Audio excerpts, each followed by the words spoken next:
시간에는 고전산문 2강에 있는 조신의 꿈을 학습해 보도록 합시다. 조신의 꿈이라는 것은 한마디로 조신의 꿈 이야기인데요. 이 조신의 꿈은 갈래적으로 볼 때 설화입니다. 설화 중에서도 전설인데요. 이 설화는 입에서 입으로 전해진다는 뜻이죠. 이 설화의 종류에는 하이 항목이죠. 전설, 민담, 신화 세 종류가 있는데요. 그것 중에서 조신의 꿈은 전설에 해당합니다. 자, 전설이라는 것은 구체적 지명이 나와요. 그리고 그 이야기에 증거물이 있습니다. 전해지는 이야기지만 오늘날에도 볼 수 있는 확실한 증거물이 등장하고요. 그 다음에 내용이 비극적이에요. 결말이 비극적으로 끝나요. 자, 요게 이제 전설의 특징이고, 그럼 민담은 설화와 같이 평범한 사람의 이야기를 다루어요. 그래서 평범한 주인공이 등장하는 건 민담도 마찬가지인데, 이 민담은 교훈적인 내용을 다뤄요. 이야기에 교훈이 담겨 있고, 또 평범한 인물 등장하고, 또 결말로 보면 이 결말이 해피엔딩으로 끝나요. 요게 이제 민담의 특징이고, 신화라는 것은 우리가 알고 있는 것처럼 신적인 인물의 이야기예요. 그래서 이 신화는 구체성이 떨어지고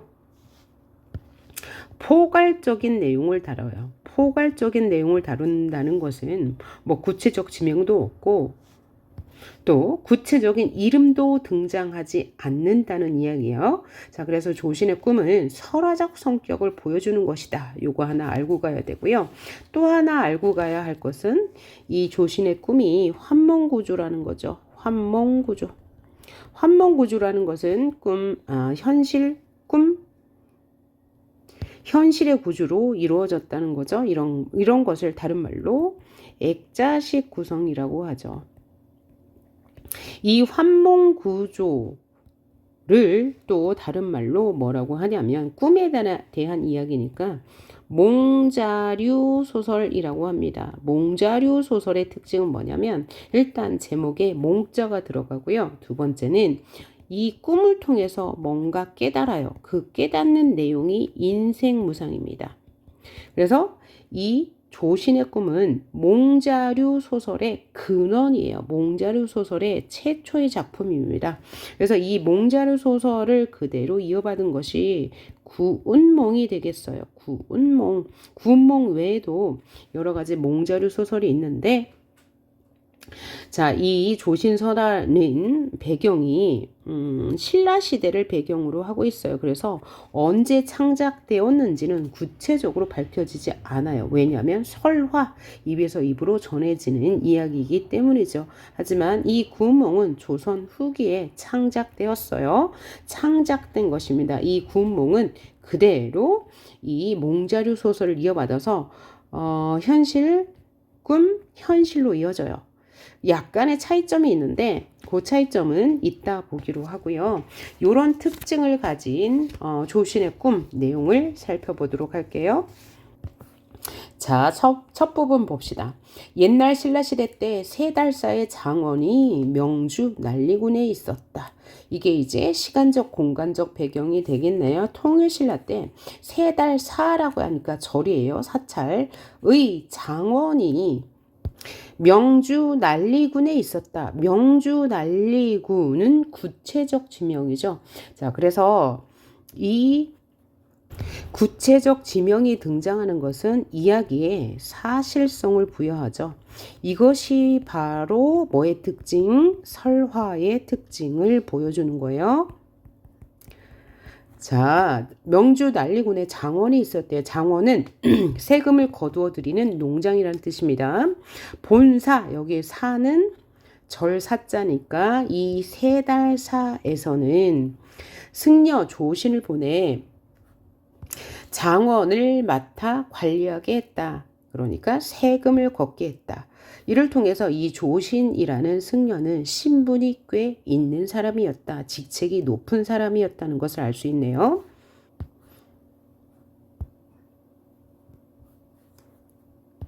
다음 내용 봅시다. 조신은 장원에 이르러 태수 김은의 딸을 깊이 연모하게 되었다.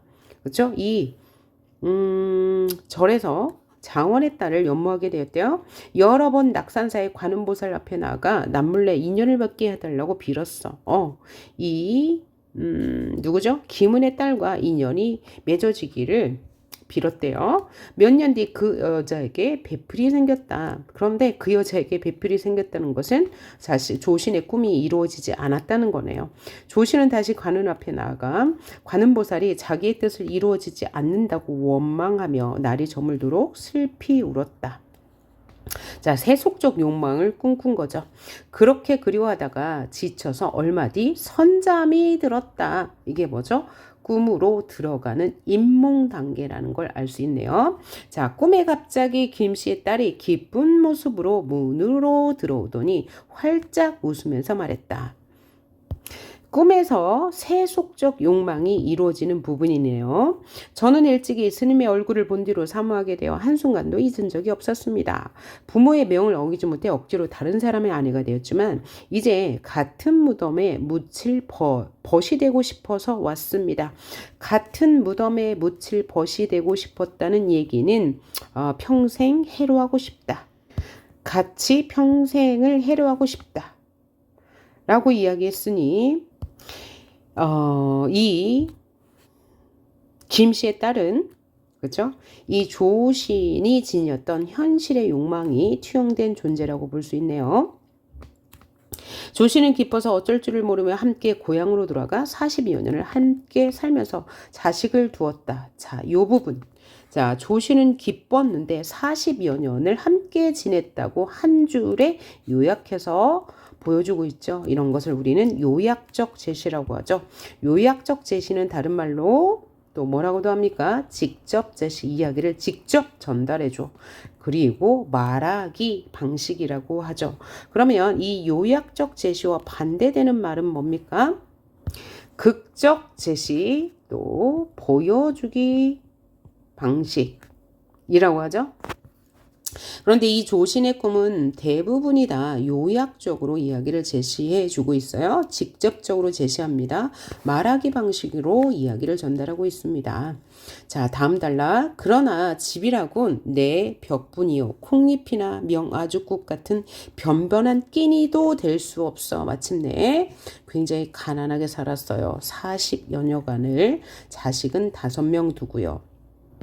마침내 시리에 찬 나머지 가족들을 이끌고 사방으로 다니면서 입에 풀칠하게 되어서 사방으로 다니면서 그러니까 유리 걸식했단 이야기예요.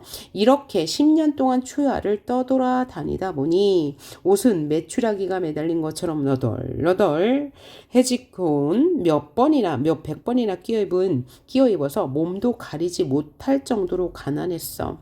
자, 그래서 여기서 나올 수 있는 사자성어 유리걸식, 풍찬노숙.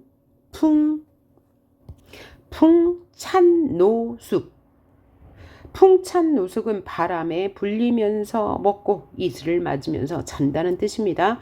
남부여대, 남자는 지고 여자는 이고. 떠돌아다니는 삶. 동가식 서가숙, 동에 가서 먹고 서쪽에 가서 잔다. 그 다음에 속담으로는 서발막대, 거칠 것이 없다. 무슨 뜻이냐면 막대가 서발이라 되는 이런 길이의 막대로 어떤 공간을 헤집어도 거칠 것이 없다. 그래서 집안이 세간이 없다. 가난한 삶을 나타내주는 속담입니다. 이런 속담 나올 수 있어요. 그리고 몇백 번이나 끼워서 굉장히 가난한 삶.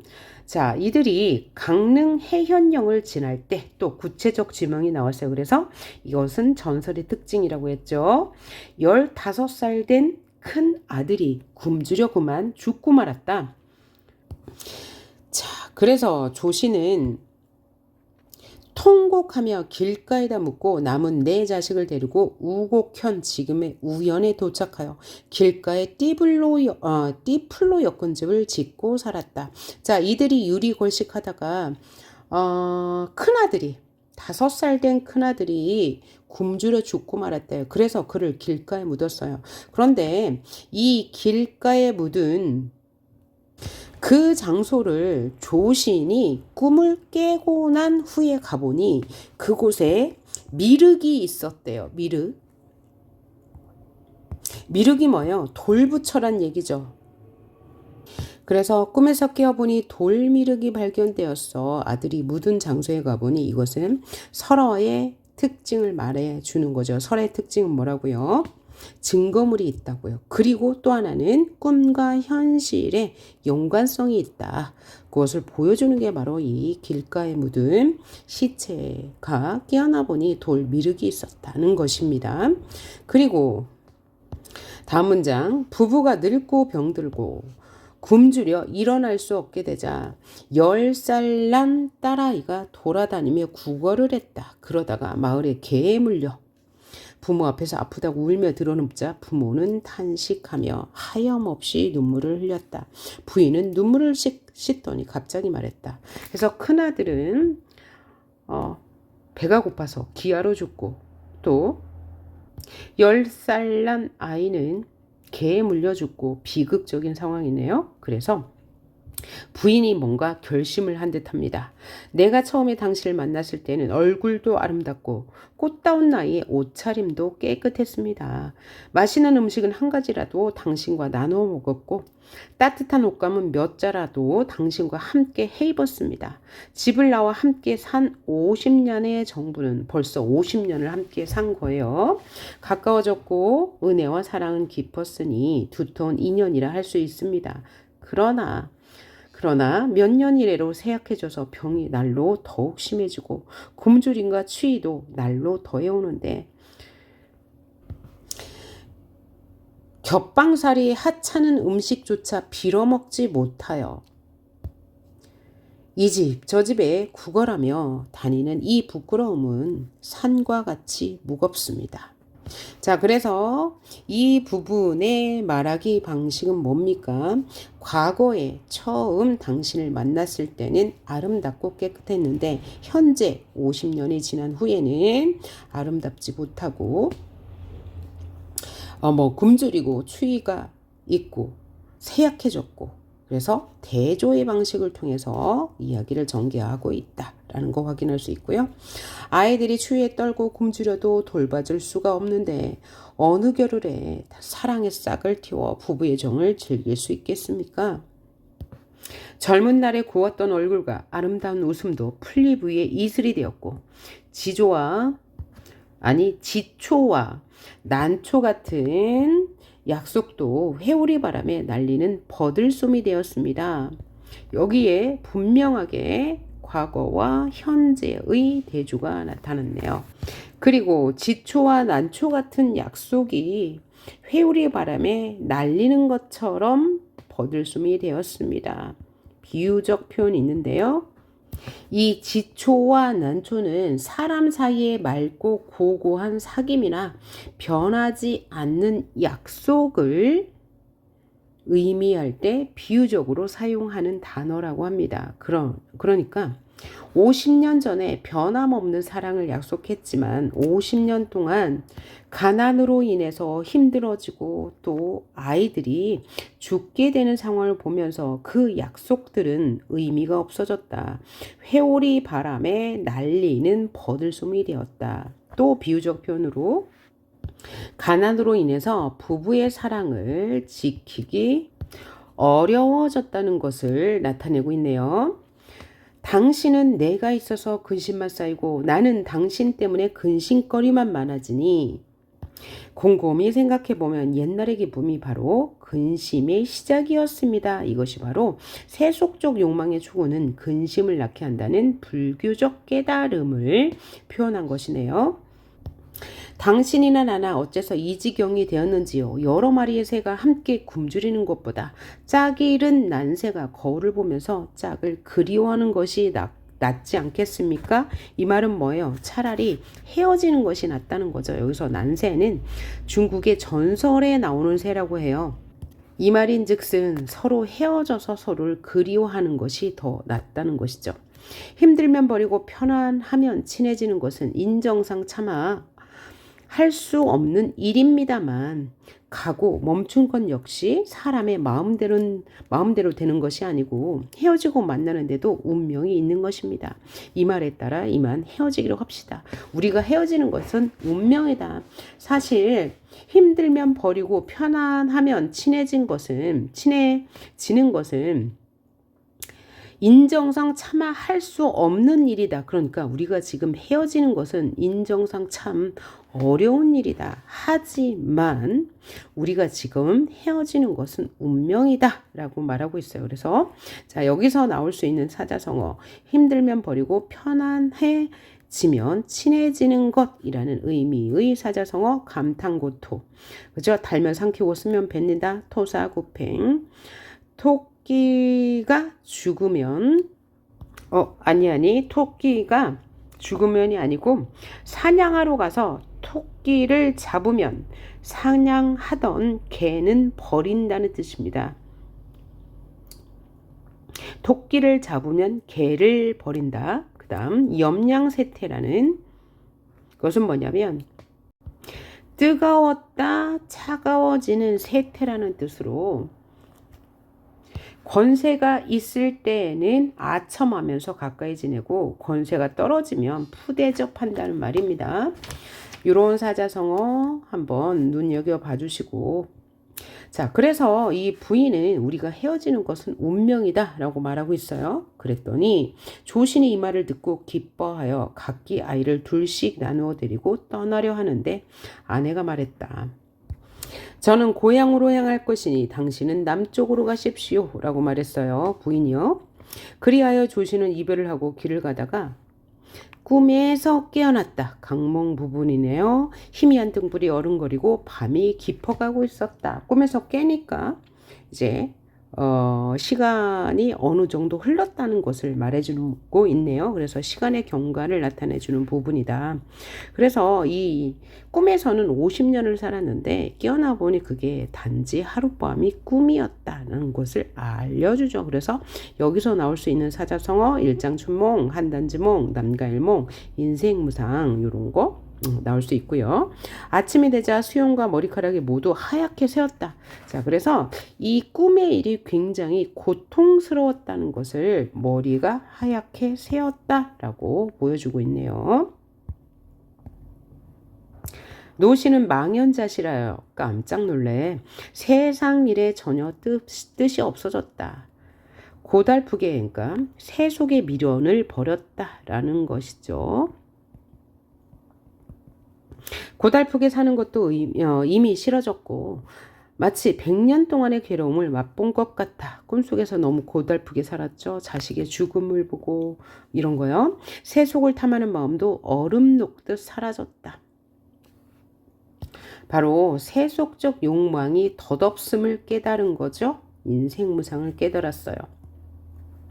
그는 부끄러운 마음으로 부처님의 얼굴을 바라보며 깊이 참회하는 마음이 끝이 없었다. 참회하고 있어요. 돌아오는 길에 해연으로 가서 아이를 묻었던 곳을 파보니 돌미륵이 나왔다. 이곳이 바로 아들이 죽었을 때 묻은 그 장소를 파봤는데 뭐죠? 돌미륵이 나왔어. 돌미륵은 돌로 된 부처예요. 그래서 이 돌미륵이 꿈과 현실의 매개체 역할을 하는 거고요. 이를 통해서 이 소설은 몽자류 소설이구나. 바로 이 부분이 몽자류 소설의 특징을 알려주는 부분이다. 자, 물로 깨끗이 씻어서 가까운 절에 모셨다. 무엇을? 돌미륵을요. 그리고 서울로 돌아와 장원을 관리하는 직책을 사임했다. 그러니까 세속적 욕망을 모두 버린 거죠. 모두 버리고 개인 재산을 털어서 정토사라는 절을 짓고 수행했다. 이 정토사라는 절은 현재까지 보존되고 있죠. 그래서 이 정토사가 구체적 증거물로서 사실성을 부여하는 동시에 몽자류 소설의 특징을 보여주는 것이다. 그 다음에 또 사철 연기설화임을 알 수 있다. 사찰 연기설화, 그래서 절과 관련된 이야기, 사원 연기설화라고도 합니다. 자, 그래서 이 소설은 사찰이 만들어진 내력을 소개하는 소설이다라고도 합니다. 그래서 다음과 같이 논평한다. 여기부터 뭐예요? 여기서부터 서술자의 논평이 드러나는 부분이네요. 서술자의 평가죠. 이 전을 읽고 나서 책을 덮고 지난 일을 곰곰이 돌이켜보니 어찌 반드시 조신의 꿈만 그러하겠는가. 이게 서술자의 생각이에요. 그러니까 이 서술자는 조신의 이야기를 관찰자적 입장에서 본 거라고 할 수 있죠. 이 서술자는 조신의 이야기를 관찰자적 입장에서 서술했습니다. 돌이켜보니 어찌 반드시 조신의 꿈만 그러하겠는가. 지금도 모든 사람이 인간 세상의 즐거움을 알아 기뻐하면서 애를 쓰지만 특별히 깨닫지 못할 뿐이다. 그러니까 인간 세상의 부귀영화는 덧없는 것이다 라는 논평을 붙이고 있는 거네요. 세속적 욕망은 참 험한 것이다 라는 불교적 깨달음을 서술자의 말로 직접 보여주고 있습니다. 따라서 인생 무상을 이렇게 노래를 지어 경계한다. 뭘 경계해요? 세속적 욕망을 경계한다는 거죠. 즐거운 시간은 잠시뿐 마음은 어느새 시들어 남모르는 근심 속에 젊던 얼굴 늙었네. 그러니 세속적 욕망은 허무하다. 조신의 이야기를 통해서 이 서술자가 논평하는 거예요. 다시는 좁쌀밥 있기를 기다리지 말지니 바야흐로 힘든 삶 한순간의 꿈인 걸 깨닫네. 인생 무상을 깨달았어요. 자, 좁쌀밥 있기를 기다리지 말자. 이것은 황낭몽 중국 고사를 이용한 건데요. 이 황낭몽에서는 노생이란 젊은이가 낮잠을 잤는데 꿈속에서 온갖 부귀영화를 누리고 80살까지 살다가 죽었대요. 그런데 깨어나 보니까 주인이 짓던 좁쌀밥이 아직 익지도 않은 짧은 순간의 이야기였다라는 것입니다. 황낭몽의 이야기가요. 자, 그래서 이제 인생 무상을 드러내는 단적으로 드러내는 고사를 인용한 거죠. 몸을 닦을지 말지는 먼저 뜻을 성실하게 해야 하거늘 호라비는 미인을 꿈꾸고 도적은 작물을 꿈꾸네. 어찌 가을날 맑은 밤의 꿈으로 때때로 눈을 감아 청량의 세계에 이르겠는가. 자, 그래서 호라비와 도적이 꿈꾼 세속적 욕망에 대해서 그런 세계에 이를 수 없다. 그렇죠? 호라비와 도적은 세속적 욕망을 꿈꾸었는데 이 가을날 맑은 밤 하루의 꿈으로 어떻게 청량의 세계로 이룰 수 있겠어? 이룰 수 없어. 서리법이네요. 그래서 이 세속적 욕망에 대한 경계 서술자의 논평을 끝으로 이 소설은 끝이 나네요. 자, 그래서 이 조신의 꿈은 설화적 장르의 특징을 가지고 있는 설화이다. 왜? 구체적 지명이 나오고 구체적 증거물인 정토사라는 것을 현재에도 확인할 수 있기 때문이죠. 자, 그래서 얘는 몽자류 소설의 근원이 되는 작품이다. 그래서 얘는 설화이기 때문에 누군가 창작한 것이 아니고 그냥 설화를 그대로 옮겨놓은 작품이라고 할 수 있고요. 이런 몽자류 소설을 계승한 것이 바로 구몽 등 여러 편의 이야기가 있는데 구몽의 이야기와 조신의 꿈은 공통점이 환몽 구조를 가지고 있고 또 꿈을 통해 인생 무상을 깨달았다. 이것이 바로 몽자류 소설의 특징인 거죠.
자, 소설 속의 이 조신의 삶은 김씨의 딸과 결혼하고 싶어서 관음보살에게 빌었죠. 자, 이것은 신라 하대의 불교와 연관해서 생각해 볼 수 있는데, 당대 백성들의 삶에 아주 큰 영향을 준 게 바로 신라의 불교다. 삼국시대와 통일신라는 모두 국가적 종교가 뭐였어요? 불교였기 때문이죠. 또 조신의 삶에서 꿈속에서 가난으로 인해서 가족들과 고통스러운 삶을 살게 되죠. 이것은 신라 하대의 혼란한 사회 속에서 백성들은 경제적 궁핍을 겪으면서 현실을 고행의 세계로 인식했다는 것과 연결해서 생각해 볼 수 있고요. 그 다음에 조신이 정토사를 짓고 수행했잖아요. 이것은 내세에 다음 생에 정토에서 다시 태어나기를 소망하는 당대 백성들의 발담을 투영했다고 볼 수 있습니다. 자, 그리고 이 정토사를 짓게 된 배경을 조신의 꿈에서 보여준다고 얘기했죠. 자, 요 정도 정리하시면 될 것 같습니다. 수고하셨어요.